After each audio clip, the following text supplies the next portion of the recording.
கவிஞர் வைரமுத்து அவர் வள்ளுவர் மறை அப்படின்னு சொல்லி திருக்குறளுக்கு உரை எழுதியிருக்கார். அவரே சொல்வது போல 851வது நபராக அவர் திருக்குறளுக்கு உரை எழுதியிருக்கார். அது அவருடைய விருப்பம். அவர் அதற்காக உழைத்திருக்கிறார். அதை பற்றி நம்ம கருத்து சொல்ல வேண்டியதில்லை. அந்த உரையை படித்து அதற்கு சரியாக விளக்கம் அளித்திருக்கிறாரா என்பதெல்லாம் இலக்கியவாதிகள், தமிழறிந்த அறிஞர்களுடைய வேலை. இந்த வள்ளுவர் மறை என்ற நூலை வெளியிட்டவர் தமிழக முதல்வர் திரு ஸ்டாலின் அவர்கள். இதற்காக ஒரு விழா நடந்திருக்கு. அந்த விழாவில் தமிழக முதல்வர், வைரமுத்து, பர்வீன் சுல்தானா, இறையன்பு IAS, இந்த மாதிரி நிறைய பிரபலங்கள் கலந்து கொண்டு அவர்கள் எல்லாருமே பேசியிருக்காங்க. அதில் வைரமுத்து அவர்கள் பேசின சில விஷயங்களையும் முதல்வர் ஸ்டாலின் அவர்கள் பேசின சில விஷயங்களுக்கும் நம்ம பதிலடி கொடுக்க வேண்டியது நம்மளுடைய கடமை. இந்த பதிலடி ஒரே வீடியோவில் செய்ய முடியாது. ஏன்னா அவங்க போகிற போக்கில் சொல்லக்கூடிய குற்றச்சாட்டுகளுக்கு நம்ம ஆதாரத்தோடு நம்ம பதில் சொல்ல வேண்டிய கடமை நம்மளுக்கு இருக்குது. அதனால் இந்த வீடியோவை பொறுத்த வரைக்கும் வைரமுத்து திருக்குறள் வாயிலாக மத்திய அரசுக்கு ஒரு அறிவுரை சொல்லியிருக்கிறார். எப்பவும் திராவிடம் என்னென்ன பொய் சொல்லுமோ அந்த பொய்யெல்லாம் அந்த மேடையில் சொல்லி ஒன்றிய அரசுக்கு நான் அறிவுரை சொல்கிறேன். ஒன்றிய அரசுக்காக 2000 ஆண்டுகளுக்கு முன்பு ஐயன் திருவள்ளுவன் இந்த குறளை எழுதி வைத்து விட்டு போயிருக்கிறான் அப்படின்னு சொல்லி ஒரு குறளையும் சொல்லியிருக்கார். ஸோ வைரமுத்து என்ன பேசினாரு, அதற்கு நம்மளுடைய பதிலடி என்ன அப்படிங்கிறத நம்ம பார்ப்போம். முதல்ல அவர் பேசின அந்த காணொலியை நான் உங்களுக்கு போட்டு காட்டுறேன். உருவசியும் ஓவாப்பிணியும் சிறுவகையும் சேராது என்பது நாடு. உக்ரைனுக்கு ஒரு குரல், இஸ்ரேலுக்கு ஒரு குரல், ஈரானுக்கு ஒரு குரல், ரஷ்யாவுக்கு ஒரு குரல். அது இந்த குரல். ஒன்றிய அரசுக்கு ஒரு குரல் சொல்லியிருக்காரு வள்ளுவர். இன்றைய ஒன்றிய அரசுக்கு எப்பா நிதியெல்லாம் வச்சுக்கிட்டு கொடுக்காம இருக்காத, எங்க ஐயா கஷ்டப்படுறாரு. கல்வி நிதியை நீயே சேர்த்து வச்சுக்கிட்டு தர மாட்டேங்கிற, வெள்ள நிவாரணம் கொடுக்க மாட்டேங்கிற, உரிய நிதி வரமாட்டேங்குது. எங்க தமிழ் மாநிலத்தில் இவர் எப்படியோ உருண்டு புரண்டு சமாளிச்சுக்கிட்டு இருக்காரு. இவ்வளவு பெரிய நிதியை வாங்கிட்டு போறீங்க எங்கிட்ட இருந்து, GST கொடுக்க மாட்டேங்கிறீங்க. ஏப்பா காக்கை மாதிரியாவது நீங்க வாழக்கூடாதா? வள்ளுவர் சொல்றாரு, காக்கை இருக்கு சேர்ந்த பொருளை, பார்த்த பொருளை மறைக்காது, தனக்கென்று ஒதுக்காது, கரையும் கா கா என்று கரையும், கூட்டத்தை சேர்க்கும். எல்லா காக்கைகளும் மொத்தமாக சேர்ந்துதான் உண்ணும். அதுதான் காக்கையின் குணம். காக்கை கரவா கரைந்துண்ணும் ஆக்கமும் அண்ணன் நீரார்க்கே உள. எங்க GST-யை நீ எடுத்துக்கிட்டு ஊர் காக்கைகளுக்கு எல்லாம் கொடுத்துக்கிட்டு இருக்கியே, எங்க தமிழ்நாடு என்ன ஆவது? காக்கை கரவா கரைந்துண்ணும் ஆக்கமும் அண்ணன் நீரார்க்கே உள. ஒன்றிய அரசுக்கு பொருந்துகிற குரல். ஒன்றிய அரசுக்கு பொருந்துகிற குரலாமா? இதுவே வைரமுத்துவுக்கும் இந்த திருட்டு திராவிட கும்பலுக்கும் பொருந்துகிற ஒரு குரலை திருவள்ளுவர் எழுதி வச்சுட்டு போயிருக்காரு. எப்பொருள் யார் யார் வாய் கேட்பினும் அப்பொருள் மெய்ப்பொருள் காண்பது அறிவு. இந்த குறளுக்கு வைரமுத்துக்கு கண்டிப்பாக அர்த்தம் தெரியும். தமிழ்னு பேசி வயிறு வளர்த்துக்கிட்டு இருக்கிற அந்த கூட்டத்துக்கு கண்டிப்பாக அர்த்தம் புரியும். யார் என்ன சொன்னாலும் அவங்க சொன்னது உண்மையா பொய்யா அப்படிங்கிறத உன்னுடைய அறிவின் மூலமாக நீ கண்டறிய வேண்டும் அப்படிங்கிறார் திருவள்ளுவர் சொன்னது.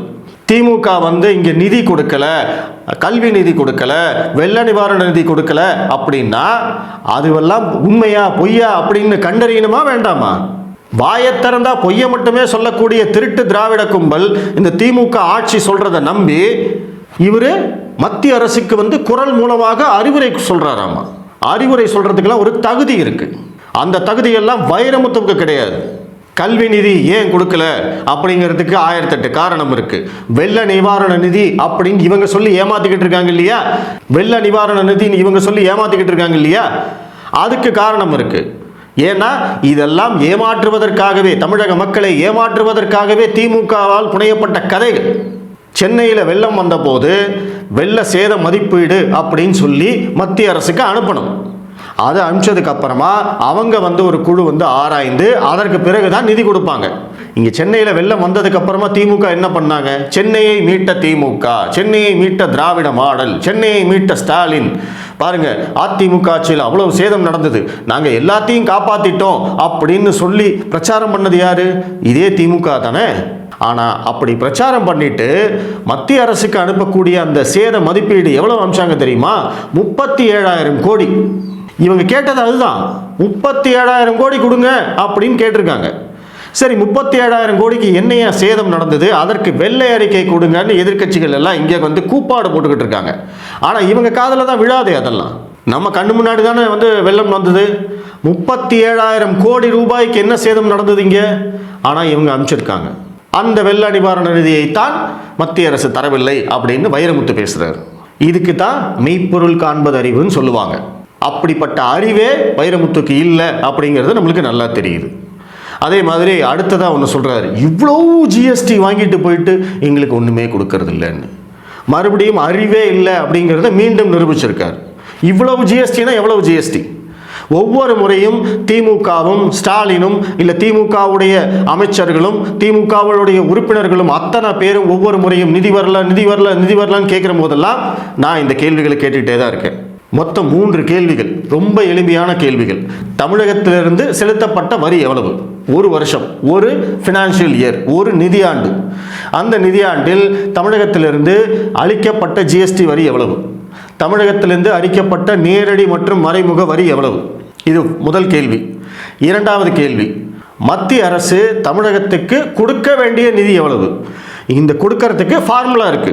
ஜிஎஸ்டியை வந்து எப்படி பங்கீடு செய்யணும், நேரடி மற்றும் மறைமுக வரியை, அதாவது இந்த இன்கம் டேக்ஸ்லாம் இருக்கு இல்லையா, அதையெல்லாம் எப்படி பங்கீடு செய்யணும், தமிழக மாநிலத்துக்கு எவ்வளவு கொடுக்கணும் அப்படிங்கிறதுக்கு எல்லாத்துக்குமே ஃபார்முலா இருக்கு. அந்த ஃபார்முலா படி தமிழகத்துக்கு மத்திய அரசு கொடுக்க வேண்டிய நிதி எவ்வளவு? முதல் கேள்வி, நம்ம எவ்வளவு வரியா கொடுத்தோம். இரண்டாவது கேள்வி, மத்திய அரசு எவ்வளவு கொடுக்கணும். மூன்றாவது கேள்வி, மத்திய அரசுகிட்ட இருந்து எவ்வளவு வந்திருக்கு. இந்த 3 கேள்வி தானே.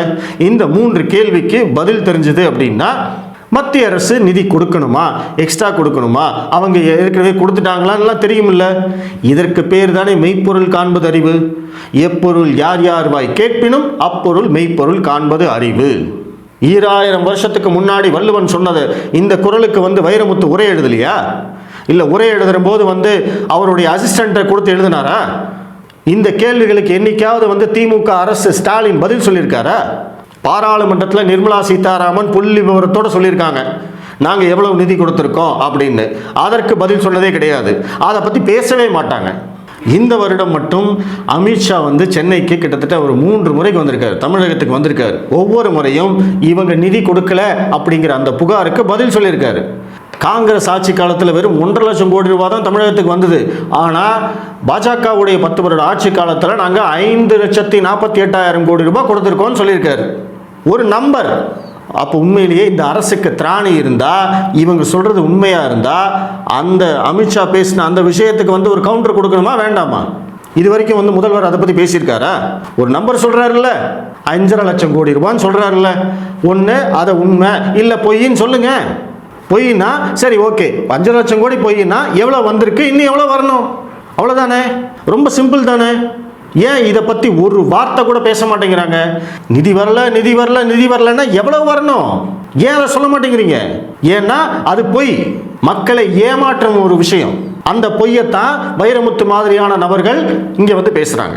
என்ன தகுதி இருக்கு வைரமுத்துவுக்கு இதை பேசுறதுக்கு? குறைந்தபட்சம் இது உண்மையா பொய்யா அப்படிங்கிற தெரிஞ்சுக்கிற அந்த அறிவாது இருக்கா, அடிப்படை அறிவாது இருக்கா?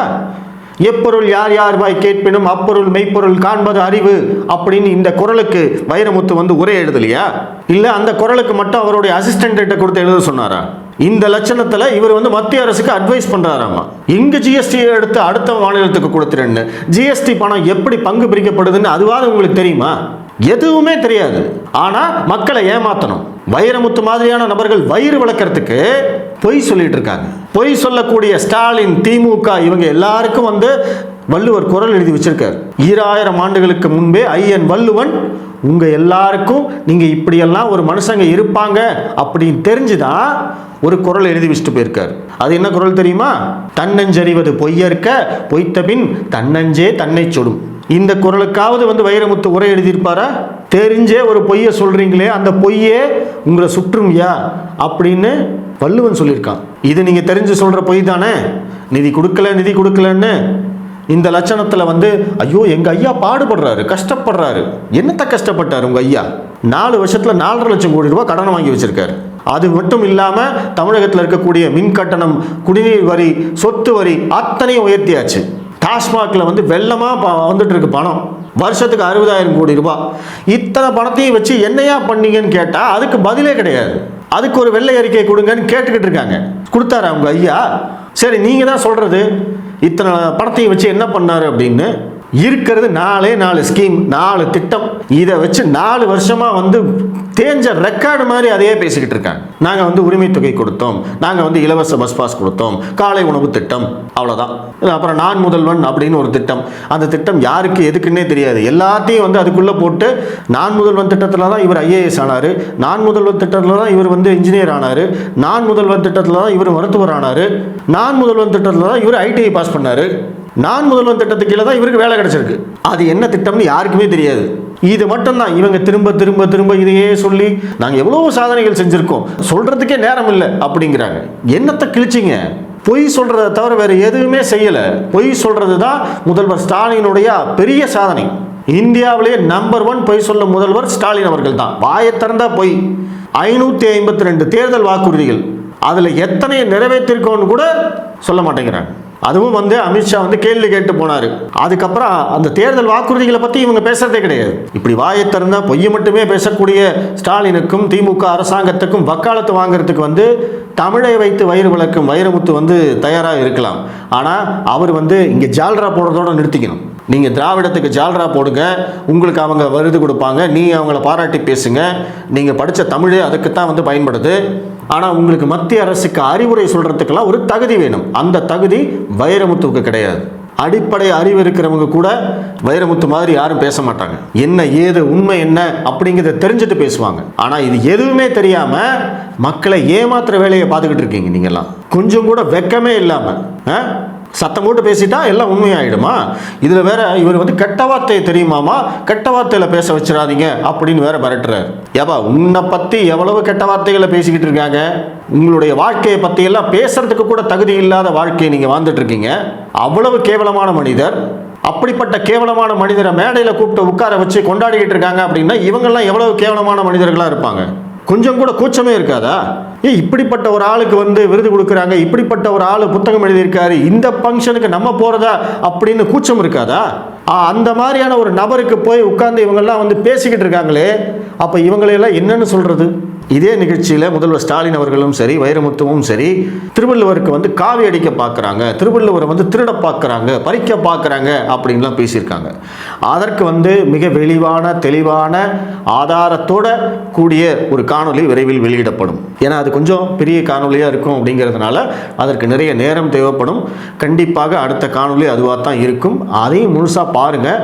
இவங்க எவ்வளோ பெரிய திருட்டு கும்பல் அப்படிங்கிறது உங்களுக்கு புரியும். நன்றி.